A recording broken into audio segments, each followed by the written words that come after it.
bab kerohanian tambah mendekat akhir zaman, tambah cepat ya. Jadi nggak usah khawatir kemudian mengatakan itu orang dulu, kita mah sulit. Justru yang sulit itu dulu, sekarang mudah ya. Di Hikam ada kalimat cara supaya kita bisa mengalami Isra rohani. Kalau Nabi SAW Isra Mi'rajnya udah pasti ruh dan jasad, itu disebutkan di tafsir As-Sawi. Apa kata beliau? Kalau menurutmu bisa sampai kepada Allah, dimi'rajkan kepada Allah itu setelah kamu betul-betul bersih, setelah kamu betul-betul tidak ada lagi cacat di batinmu, la tasil ilaihi abada, kamu tidak akan pernah mi'raj rohanimu.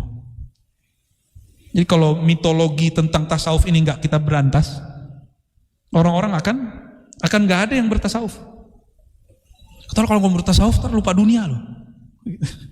Lu gimana mau ngelupain dunia? Masih makan, masih minum, masih kawin, ya kan? Nggak mungkin. Semakin orang bertasawuf dunia ngejar dia, bukan dia ngejar dunia. Nah, tapi ciri-ciri orang-orang yang dia cinta kepada Allah bukan dunia, dia melepas yang dia punya itu gampang. Kalau ada dia berbagi, kalau nggak ada ya dia bersabar. Nih, udah bisa begitu belum? Saya lagi belajar begitu. Ya. Kalau ada berbagi, jangan nunggu berbagi pas udah kaya. Kapan antum bakal jadi benar-benar kaya? Hah?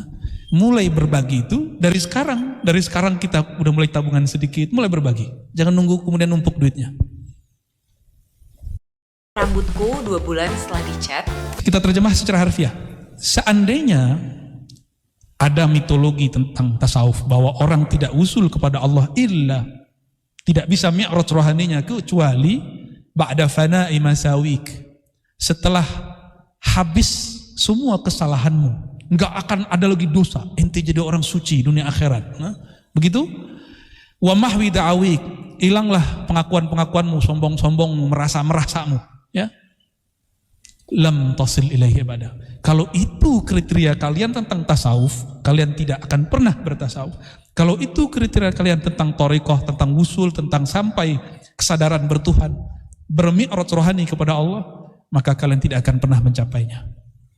Ya, ini makom sulit, tapi pasti ada jalannya. Toh orang dulu bisa menjalaninya, masa sekarang nggak bisa? Imam Bukhari cari satu hadis berapa bulan? Berapa bulan Imam Bukhari cari satu hadis? 3 bulan tuh cepet. 6 bulan. Ada Imam Bukhari cari satu hadis, udah setahun baru ketemu orangnya. Itu Imam Bukhari. Maka menjadi ahli hadis dia bertahun-tahun. Sekarang antum coba cek Sahih Bukhari di Google, ketemu gak? Perlu berapa detik? Dulu 6 bulan, sekarang antum cuma 2 atau 3 detik, tergantung paketnya bagus dan handphonenya luar biasa.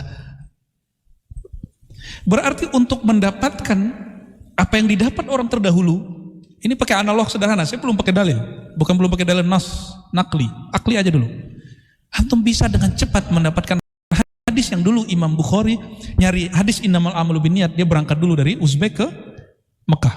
Antum bisa bayangkan 3-4 bulan. Gimana? Jika satu ilmu dahulu sekarang dapatnya sebentar, maka tenang aja, pengalaman rohani, ilmu-ilmu kerohanian juga begitu. Dulu sulit mencapainya, sekarang mudah mencapainya. Jadi ini bergerak barengan. Dan semua itu Allah sediakan untuk akhir zaman ini. Hadis sekarang gampang, ya. Saya nyari kitab sekarang tinggal telepon, besok datang kitabnya. Mau kita minta berapa dus, datang kitabnya. Kalau dulu enggak, kita jadi mahasiswa dulu aja sulit. Jadi 10 tahun yang lalu masih sulit. Sekarang katanya pandemi, katanya krisis, lebih mudah. Nah, maksud saya sederhana. Bab kerohanian tambah mendekat akhir zaman, tambah cepat, ya. Jadi nggak usah khawatir kemudian mengatakan itu orang dulu, kita mah sulit. Justru yang sulit itu dulu, sekarang mudah. Coba dulu mau ngaji hikam, antum dulu ke gunung dulu. Mau ngaji hikam ke Padang dulu. Ya. Saya dulu ngaji hikam di Padang, Pak. Dan bolos-bolos sekolah. Tiap hari Jumat kita bolos. Maka saya ngaji hikam itu keputus-putus. Minggu ini ngaji, minggu besok lihat dulu gurunya datang nggak. Kalau nggak datang, telat dikit saya langsung kabur. Sekarang enak kan? Direkam lagi kan enak. Nggak perlu bolos-bolos. Diulang-ulang, wah, enak bener antum ya. Kalimat ini untuk menghilangkan apa yang kita bayangkan bahwa bertasawuf, merasakan kesadaran bertuhan yang dirasakan para wali-wali itu nggak mesti antum menjadi orang suci gitu maksudnya. Saya nggak mesti jadi orang suci. Karena jika engkau tasil ilaih, sampai kepada Allah ba'da fana'i masawik wa mahwi da'awik, kamu tidak lagi ada dosa, kamu jadi orang bersih sebersih-bersihnya, hati kamu bening sebeningnya, lan tasil ilaihi abada, kamu gak akan pernah menjadi kekasih Allah. Oleh karena itu, jangan heran nanti ada pemaksiat, tobat sebentar dia mengalami pengalaman batin yang luar biasa. Ada orang penampilannya gak kayak ustaz, tapi kalau zikir rohaninya sudah koneksi ke siapa.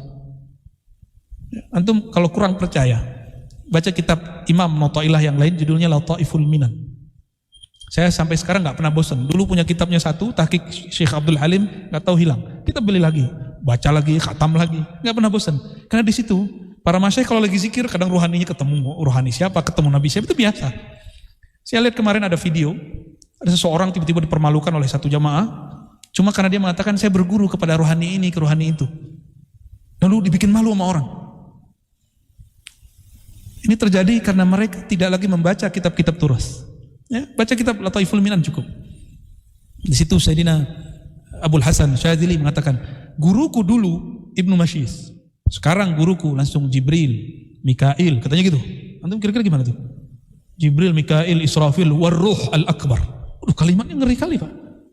Saya baca itu aja, ini gimana nih kitab ini? Apa Imam Mu'ta'ilah gak takut dituduh sesat? Enggak, dia udah gak takut. Dia nulis kitab itu karena tahu kebenarannya. Seandainya dia takut dicaci maki orang, dia gak akan tulis kitab itu. Berarti wali-wali dulu udah selesai. Terus kenapa kita mundur? Kalau mereka sudah maju, kenapa kita mundur? Kita mau maju terus. Jadi mau orang bilang, Ar-Razi, ente jangan bahas hikam, itu kajian berat. Sorry, Imam Mu'ta'ilah sudah buka, kenapa ente larang? Ya. Dan ini paling ajib, kitab tasawuf yang paling banyak syarahnya itu hikam Imam Mu'ta'ilah. Dan hampir semua bahasa yang ada orang Islamnya. Bahasa Jawa ada Pak, disyarah oleh Syekh Soleh Darat. Pakai bahasa Jawa, utawi iku. Ya, saya juga nggak paham tuh. Kita ngerti baru lihat terjemahannya. Di Johor ada ulama nulis. Di Minangkabau ada, di Sulawesi ada, di Kalimantan ada. Ada yang sempurna selesai, ada nggak sempurna. Di India ada, di Persia banyak, di Turki Masya Allah. Ada semua. Ini kitab paling viral sampai hari ini. Ya arifuhu al-wali wa ghairul wali. Wali nggak wali kenal kitab itu.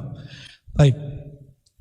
Clear ya? Jadi kalau belajar tasawuf nggak mesti nunggu suci, oke? Ya. Jadi antum nggak mesti jadi wali dulu baru ngaji hikam. Kebalik, ngaji hikam supaya jadi wali. Bukan jadi wali dulu baru ngaji hikam. Ya. Ada yang protes, ente kayak wali aja. Iya, saya wali anak saya. Ya. Bener itu ya. Emang standar wali apa sih?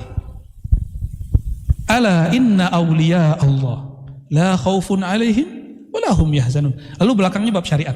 Allazina amanu wa kanu yattaqun. Tapi yang paling inti di depan itu, sesungguhnya wali-wali Allah.